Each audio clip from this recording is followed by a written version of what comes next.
Halo anak-anakku yang terkasih dalam Kristus. Selamat pagi dan berkah dalam. Apa kabar anak-anakku? Semoga kita semua tetap sehat dan selalu semangat dalam mengikuti kegiatan pembelajaran. Walaupun pembelajaran masih dilakukan dengan sistem daring, semoga kedepannya kegiatan pembelajaran dapat terlaksana secara luring atau kegiatan di pembelajaran di sekolah. Nah, anak-anakku yang terkasih, pada pertemuan pagi ini Pak Tio akan memberikan materi tentang hukuman mati. Nah, sebelum kita masuk pada materi kita hari ini, marilah kita buka dengan doa pembuka. Dalam nama Bapa dan Putra dan Roh Kudus. Amin. Ya Bapa, berkatilah kami dalam pelajaran ini, agar kami dapat memahami ajaran gereja tentang hukuman mati dan ikut berusaha untuk terlibat aktif dalam memperjuangkan budaya kehidupan dan menghindari budaya kematian. Demi Kristus Tuhan dan Juru Selamat kami. Amin. Dalam nama Bapa dan Putra dan Roh Kudus. Amin. Nah, anak-anak yang terkasih, hukuman mati ialah suatu hukuman atau vonis yang dijatuhkan pengadilan sebagai bentuk hukuman terberat yang dijatuhkan atas seseorang akibat perbuatannya. Menurut Wikipedia, pada tahun 2005, setidaknya 2148 orang dieksekusi di 22 negara, termasuk di Indonesia. Dari data tersebut, 94% praktik hukuman mati hanya dilakukan di beberapa negara, misalnya Iran, Tiongkok, Arab Saudi, dan Amerika Serikat. Nah, dalam sejarah dikenal beberapa cara pelaksanaan hukuman mati, yaitu hukuman pancung, hukuman dengan cara potong kepala, sengatan listrik, hukuman dengan cara duduk di kursi yang kemudian dialiri listrik di bertegangan tinggi, hukuman gantung, hukuman dengan cara digantung di tiang gantungan, suntik mati, hukuman yang dengan cara disuntik obat yang dapat membunuh, kemudian hukuman tembak, hukuman dengan cara menembak jantung seseorang.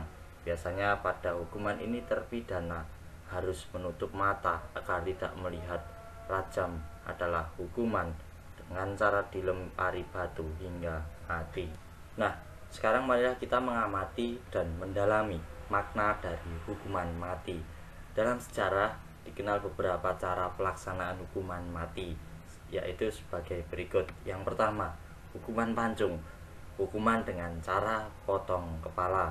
Dua, sengatan listrik, hukuman dengan cara duduk di kursi yang kemudian dialiri listrik bertegangan tinggi. Tiga, hukuman gantung, hukuman dengan cara digantung di tiang gantungan. Kemudian yang keempat, suntik mati, hukuman dengan cara disuntik obat yang dapat membunuh. Kelima, hukuman tembak, hukuman dengan cara menembak jantung seseorang. Biasanya pada hukuman ini terpidana harus menutup mata untuk tidak melihat eksekutornya. Kemudian yang terakhir adalah rajam, yaitu hukuman dengan cara melempari batu hingga mati. Nah, sekarang kita masuk pada pandangan tentang hukuman mati. Dalam masyarakat baik di Indonesia maupun di dunia internasional, hukuman mati masih terus diperdebatkan. Di beberapa negara, hukuman mati sudah dihapuskan, sementara negara lain masih terus memperlakukannya. Seperti di Indonesia, hukuman mati dilakukan dengan cara ditembak. Perlu diketahui bahwa cara pandang tentang hukuman mati sangat dipengaruhi oleh latar belakang agama dan budaya pada wilayah kawasan tersebut. Nah, marilah kita bersama-sama menggali pandangan kitab suci dan pandangan gereja tentang hukuman mati. Menurut kitab suci Perjanjian Lama, Allah sering kali mengatakan kemurahannya ketika berhadapan dengan kesalahan yang seharusnya dianggap bisa dijatuhi hukuman mati. Hal ini nampak misalnya ketika Daud melakukan perzinahan dan pembunuhan berencana, namun Allah tidak menuntut nyawanya diambil. Contoh lain dapat dilihat di dalam kisah tentang Kain yang membunuh saudaranya Habel. Dalam kisah ini nampak bahwa Allah menghukum Kain yang telah membunuh saudaranya Habel, tetapi Allah tidak menjatuhkan hukuman mati atasnya. Sekali-kali tidak. Barang siapa membunuh Kain akan membalaskan kepadanya 7 kali lipat. Kemudian Tuhan menaruh tanda pada Kain supaya ia jangan dibunuh oleh siapapun yang bertemu dengan dia. Nah, dari sisi ini dapat dilihat bahwa tampaknya perjanjian lama mengajarkan tentang pelaksanaan hukuman mati sejauh menyangkut persoalan atau kesalahan yang bersifat serius dan biasanya menyangkut kejahatan terhadap masyarakat. Hal ini misalnya menyangkut pelanggaran terhadap perjanjian dengan Tuhan yang darinya dianggap bisa mendatangkan hukuman atau kutukan bagi bangsa Israel. Maka untuk menjaga hubungan yang harmonis dengan Allah, para pelanggar ini harus dikeluarkan dari masyarakat. Tentu saja di sini yang dimaksud dengan dikeluarkan dari lingkungan masyarakat artinya dihukum dengan hukuman mati, dan hukuman mati yang umumnya dijalankan adalah dengan cara dirajam dengan batu. Hal ini juga berhubungan erat dengan pengertian mereka tentang penyelenggaraan Tuhan, yakni bahwa yang berkuasa atas hidup dan mati hanyalah Tuhan sendiri. Dia merupakan sumber dan pemelihara segalanya, termasuk hukum.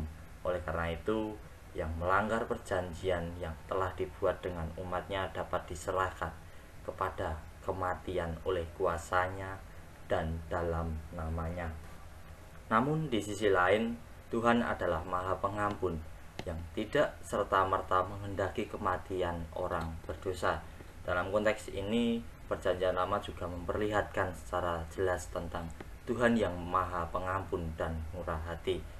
Ini nampak dalam sabdanya kepada Yehezkiel, "Katakanlah kepada mereka, demi Aku yang hidup, demikianlah firman Tuhan Allah. Aku tidak berkenan kepada kematian orang fasik, melainkan Aku berkenan kepada pertobatan orang fasik itu dari kelakuannya supaya ia hidup. Bertobatlah, bertobatlah dari hidupmu yang jahat itu. Mengapakah kamu akan mati, hai kaum Israel?" Nah, dengan demikian nampak bahwa Allah memang menghukum yang bersalah, namun Dia tidak menghendaki orang berdosa itu mati. Allah lebih menghendaki agar ia bertobat dan kembali kepada jalan yang benar. Nah, dari sini tampak adanya semacam cara pendidikan dari Allah yang masih mau memberi kesempatan kepada yang bersalah untuk bisa berubah. Nah, kemudian menurut kitab suci Perjanjian Baru, dalam Kitab Suci Perjanjian Baru tidak memiliki ajaran yang spesifik tentang persoalan hukuman mati. Namun, gagasan Perjanjian Lama yang menekankan prinsip mati, mata ganti mata, diubah di dalam Perjanjian Baru dengan menekankan hukum kasih dan pembebasan. Dalam hal ini, Perjanjian Baru menghadirkan suatu hukuman baru yang merupakan sebuah penyempurnaan dari hukum lama, yakni hukum cinta kasih dengan menekankan perlunya mengasihi musuh. Hukum ini dikemukakan oleh Yesus ketika harus diperhadapkan dengan kenyataan banyaknya kecenderungan balas dendam yang terjadi di lingkungan bangsanya. Nah, dalam kata-kata dan tindakannya, Yesus menunjukkan kepada para muridnya untuk menghindari semangat balas dendam dan mengusahakan cinta kasih. Cinta adalah prinsip yang harus dipadukan dalam kata-kata dan tindakan. Dengan mengajarkan tentang semangat hidup dalam kasih, Yesus mau menunjukkan bahwa semangat balas dendam janganlah menjadi motivasi terdalam dalam setiap tindakan manusia, apalagi menjadi motivasi untuk menghakimi sesama. Nah, dalam khotbah di bukit, Yesus menetapkan dan menjelaskan hukum baru. Dia memerintahkan kepada para pengikutnya untuk melepaskan tidak hanya perbuatan-perbuatan jahat, tetapi juga kecenderungan jahat yang timbul dari mereka. Kamu telah mendengar yang difirmankan kepada nenek moyang kita, jangan membunuh. Siapa yang membunuh harus dihukum. Tetapi aku berkata kepadamu, Setiap orang yang marah terhadap saudaranya harus dihukum. Siapa yang berkata kepada saudaranya kafir harus dihadapkan ke mahkamah agama, dan siapa yang berkata jahil harus diserahkan ke neraka yang menyala-nyala. Selain itu, hukum baru yang dikemukakan Yesus akan menghapus semua hal yang membatasi perwujudan kasih para pengikutnya, di mana ia menekankan tentang kasih yang tak terbatas. Kamu telah mendengar firman, mata ganti mata dan gigi ganti gigi. Tetapi aku berkata kepadamu, janganlah kamu melawan orang yang berbuat jahil kepadamu, melainkan siapapun yang menampar pipi kananmu, berilah juga kepadanya pipi kirimu. Kamu telah mendengar firman, kasihilah sesamamu manusia dan bencilah musuhmu. Tetapi aku berkata kepadamu, kasihilah musuhmu dan berdoalah bagi mereka yang menganiaya kamu. Nah, dengan ini sesungguhnya Yesus mau menunjukkan bahwa semua manusia adalah orang yang tak luput dari dosa, dan karenanya tidak mempunyai hak untuk menghakimi satu sama lain. Dalam kasus tentang perempuan yang kedapatan berzina, Yesus berkata kepada orang-orang yang ingin melemparinya dengan batu, barang siapa di antara kamu tidak berdosa, hendaklah ia pertama melemparkan batu kepada perempuan itu. Nah, dari apa yang bisa ditemukan dalam perjanjian baru, nampaknya Yesus dalam arti tertentu tidak menyetujui dijalankannya praktik hukuman mati. Namun demikian itu bukanlah berarti dia menyetujui adanya kejahatan, tetapi terutama yang diajarkannya adalah tentang kasih Allah yang begitu agung, kasih yang selalu rela untuk mengampuni dan mau memberi kesempatan bagi semua orang untuk berubah. Nah, sekarang marilah kita bersama-sama membahas ajaran gereja tentang hukuman mati. Menurut Katekismus Gereja Katolik, dalam kaitannya dengan perintah kelima, Katekismus mempertimbangkan topik ini dalam dua perspektif, yakni dari hak untuk mempertahankan diri dan dari perspektif efek yang ditimbulkan dari sebuah hukuman. Dalam kaitannya dengan persoalan pertama tentang hak untuk mempertahankan diri, Katekismus membedakan antara upaya mempertahankan diri dan masyarakat yang dilakukan secara sah dan pembunuhan yang dilakukan secara sengaja. Menurut Katekismus, pertahanan ini yang sah bukanlah sebuah perkecualian yang didispensasi untuk suatu perubahan yang dilakukan secara sengaja. Keduanya berada dalam level yang sangat berbeda. Kemudian dalam kaitannya dengan upaya pertahanan diri, Katekismus menekankan hal-hal seperti berikut. Cinta kepada diri sendiri merupakan dasar ajaran susila. Dengan demikian adalah sah menuntut haknya atas kehidupannya sendiri. Siapa yang membela kehidupannya tidak bersalah karena pembunuhan, juga apabila ia terpaksa menangkis penyelenggaranya dengan satu pukulan yang mematikan. Lebih lanjut, Katekismus Gereja Katolik juga menekankan bahwa pembelaan kesejahteraan umum masyarakat menuntun agar penyerang dihalangi untuk menyebabkan kerugian. Karena alasan ini, maka ajaran gereja sepanjang sejarah mengakui keabsahan hak dan kewajiban dari kekuasaan politik yang sah, menjatuhkan hukuman yang setimpal dengan beratnya kejahatan tanpa mengecualikan hukuman mati dalam kejadian yang serius. Prinsip inilah yang berlaku bagi negara dalam melaksanakan kewajibannya untuk menjaga keselamatan orang banyak dan melindungi warganya dari malapetaka. Sebab itu, negara dapat menyatakan dan memaklumkan perang melawan penyerang dari luar komunitasnya, sama seperti individu memiliki hak yang sah untuk mempertahankan diri. Nah, berdasarkan pemahaman di atas tadi, Gereja Katolik pada prinsipnya menjunjung tinggi hak negara untuk melaksanakan hukuman mati atas pejabat-pejabat tertentu. Walau gereja menjunjung tinggi tradisi ajaran yang mengizinkan hukuman mati untuk tindak kejahatan yang berat, tetapi ada beberapa persyaratan serius yang harus dipenuhi guna melaksanakan otoritas tersebut, yakni apakah cara ini merupakan satu-satunya kemungkinan untuk melindungi masyarakat atau adakah cara tidak berdarah lainnya. Apakah dengan demikian pelaku dijadikan tak lagi dapat menyelakai orang lain? Apakah pelaku memiliki kemungkinan untuk meloloskan diri? Apakah kasus ini merupakan suatu kasus hukum yang menjamin bahwa hukuman yang demikian tidak akan sering dilakukan? Karena itu katekismus juga menegaskan sejauh cara-cara berdarah mencukupi untuk membela kehidupan manusia terhadap penyerang dan untuk melindungi peraturan resmi dan keamanan manusia, maka yang berwenang harus membatasi dirinya pada cara-cara ini, karena cara-cara itu lebih menjawab syarat-syarat konkret bagi kesejahteraan umum dan lebih sesuai dengan martabat manusia. Nah, kemudian menurut Thomas dari Aquino, dengan hukuman mati dan dengan hukuman pada umumnya, masyarakat mendenda perbuatan seseorang yang di pengadilan terbukti salah. Dengan saksi hukuman mati dinyatakan bahwa masyarakat tidak dapat menerima dan menyetujui perbuatan jahat.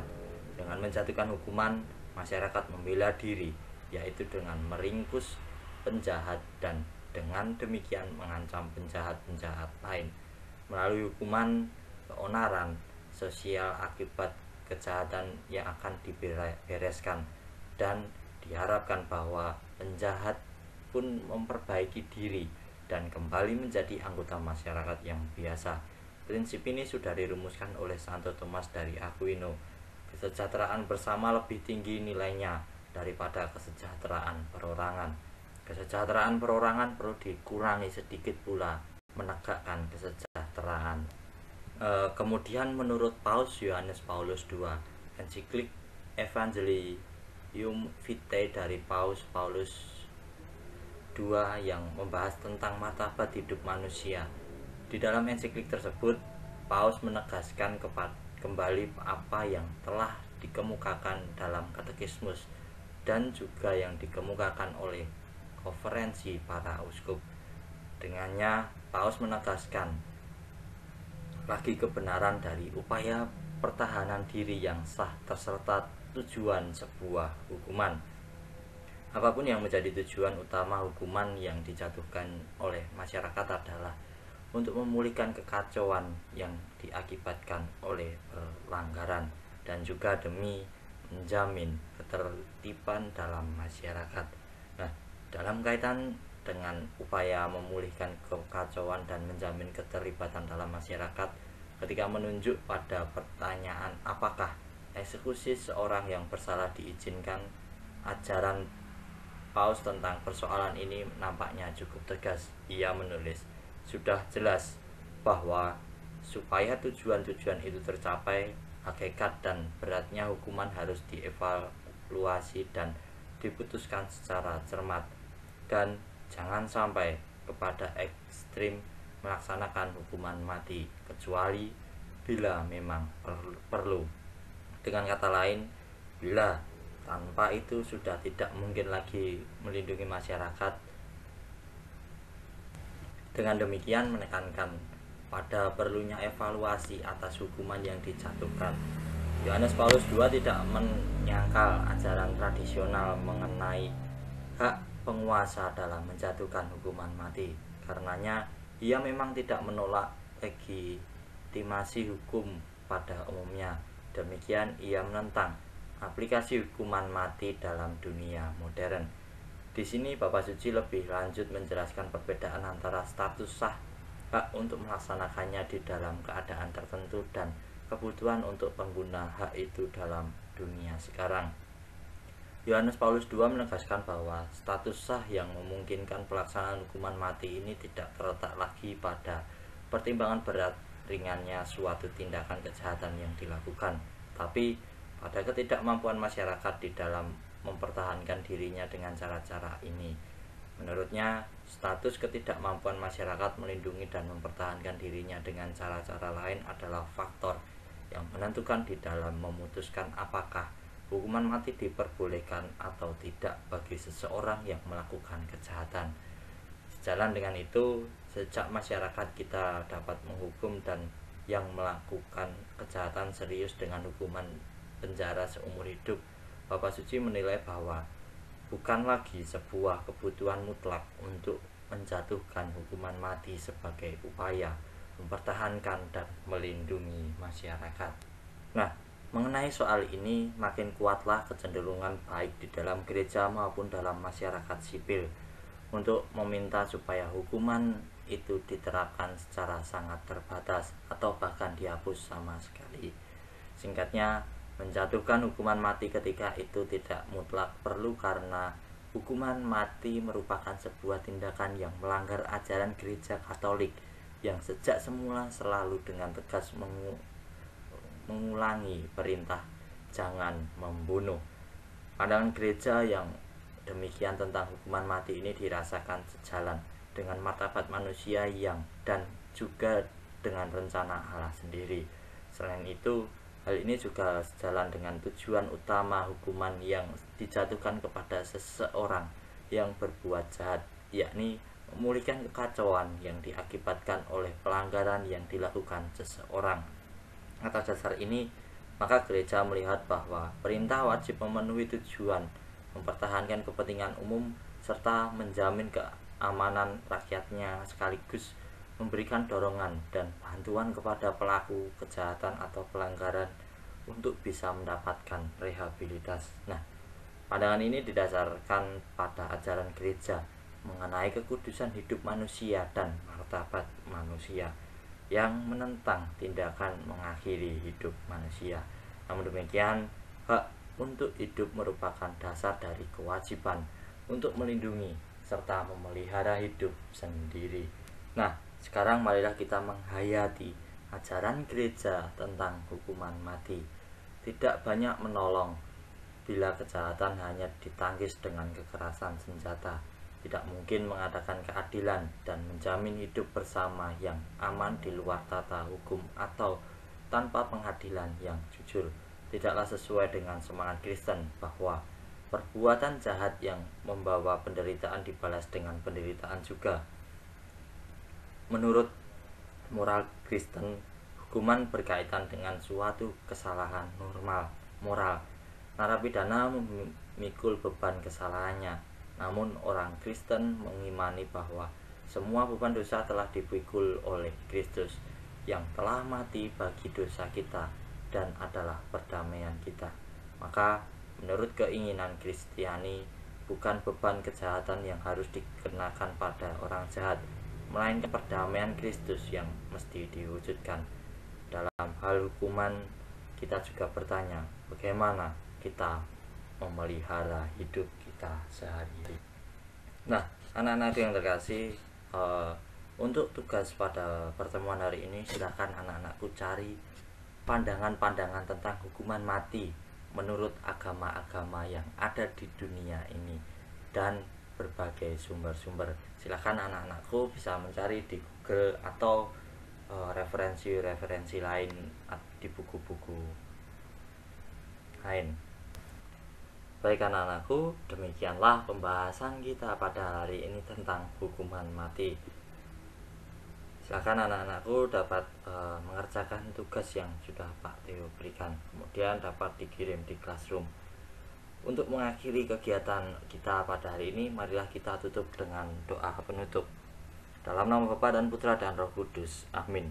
Ya Bapa, berkatilah kami dalam pelajaran ini agar memahami ajaran gereja tentang hukuman mati dan berusaha untuk ikut terlibat aktif dalam memperjuangkan budaya kehidupan dan menghindari budaya kematian. Demi Kristus Tuhan dan Juru Selamat kami. Amin. Dalam nama Bapa dan Putra dan Roh Kudus. Amin. Terima kasih anak-anakku. Selamat belajar. Tuhan memberkati.